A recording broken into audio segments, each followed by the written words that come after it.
It is Saturday, February 22nd, 2025, and before I start today's video, please subscribe to my channel, and if you like the video, please click the like button.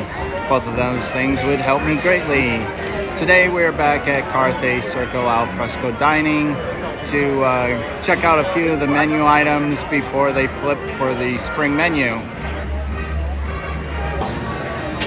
We started off with the double pear martini, which is double cross and absolute pears vodka, pear nectar, and fresh lime juice, complemented with a marinated baby pear, and it is served up. This is their classic Manhattan with bullet rye small batch American whiskey, Carpano Antica sweet vermouth, Angostura bitters, and Luxador gourmet maraschino cherries, served with an ice spear made from locally sourced purified water. This is the Mexican Bay scallop. It is prepared Rockefeller style, which means in the shell, in this case a clam shell, and then it is broiled or baked in the oven. It comes with cream, spinach, and lemon. And these are the Carthay sopas, which is red mole, braised duck, pepitas, and a cilantro crema. The Mexican Bay scallop is prepared perfectly.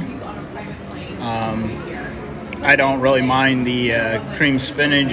Usually I abhor it, but in this case, it's not that offensive to me. I think the scallop flavor kind of overwhelms everything, which in this case is good for me.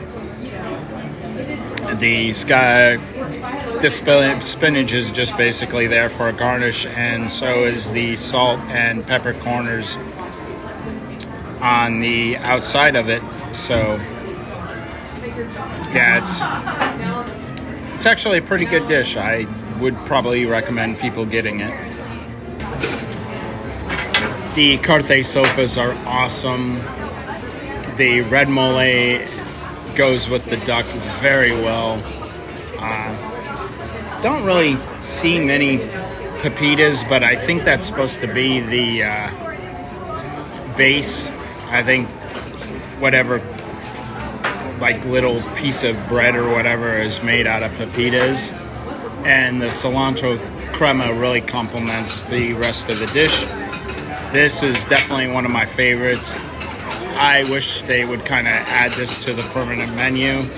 It is really that good. Probably the only minor complaint is that you get 3 of these. So if you're a party of 2, you're kind of fighting over the third one. And this isn't like something you can cut in half. So either you need a party of 3 or you need to really be careful about how you share this. Going back to the drinks real fast, I'm not going to really hash over the drinks. They're excellent as usual. The bartenders here are top notch. I'd put them up against basically any place I've ever had alcoholic beverages before. They're really that good. Alright, this is the French onion soup with croutons and Carthay cheese, which is an upgrade from Swiss, which is usually what is served with French onion soup. And this is our mainstay here. It's the Moroccan roasted chicken meatballs with pomegranate relish and tzatziki. Actually, it's looking like we got a well balance of both items this time. Sometimes they short us on one or the other, but it looks like this time we're going to get a good amount of both. The French onion soup is excellent. My opinion, it's one of the better ones, and I think that has a lot to do with the amount of croutons in it. There's a really good amount of croutons, and also the Carthay cheese, which is definitely an upgrade from Swiss, both in flavor and in consistency. Boy, it really strings out when you try to pull it away from the soup. It's a really good item. This is another thing that maybe they should consider holding permanently on their menu.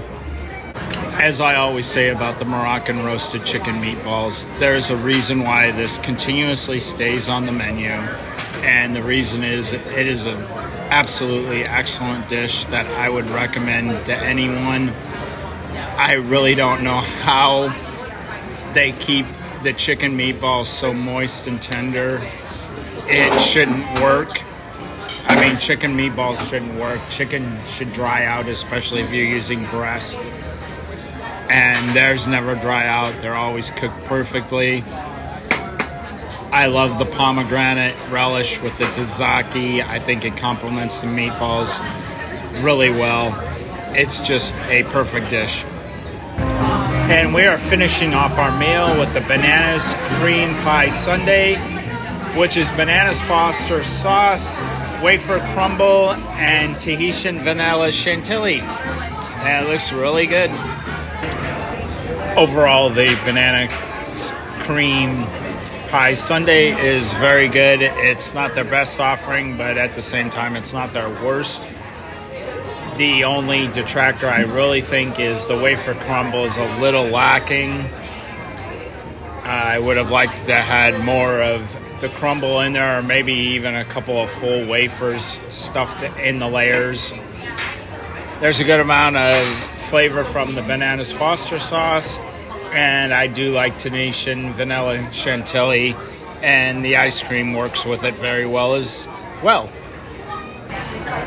I am going to do a very small note. The problem with the sundae was everything was layered at the bottom. It wasn't layered through very well. Like, we found 2 full wafers at the bottom of the sundae, and we were also finding some whole vanillas. So the problem is the layering here, not the amount of items. It's just it needs to be spread out a little bit more throughout the sundae. A few final thoughts. Our server was Stacy, and she was great. Most of the service here has been excellent. The food overall was what I've come to expect here. I don't know if I'd get the scallops again. That was probably the most disappointing item. Just because I'm a little confused. I think the Mexican-based scallops may be a little bit inferior to the scallops I've had during the past. So maybe that was the issue. The Carthay sopas, I wish they would add that to the permanent menu. I think those are awesome regardless of the price point. And the sundae definitely was better than some, but not the best sundae I've had here, but I would recommend it in the future. And I guess we're going to end this video here. And like my father told me when I was 18 years old, get out.